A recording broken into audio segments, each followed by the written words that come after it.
সে ভেবেছে চুপ করে আছি তাই সকলই মেনেছি। সে জানে না কোন তমসার পারে বাঁধা আছে তাবু। সে ভেবেছে বকুলতলায় যাকে নিত্য দেখা যায় সে কখনো দুপুর রোদ্দুরে আর একা বেরোবে না।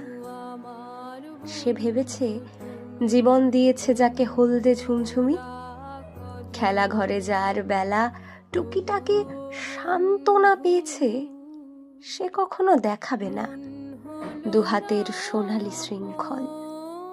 সে জানে না, সে জানে না নদী প্রান্তে যে আছে, সে জানে না নদী প্রান্তে যে আছে সে চেনে সর্বনাশ।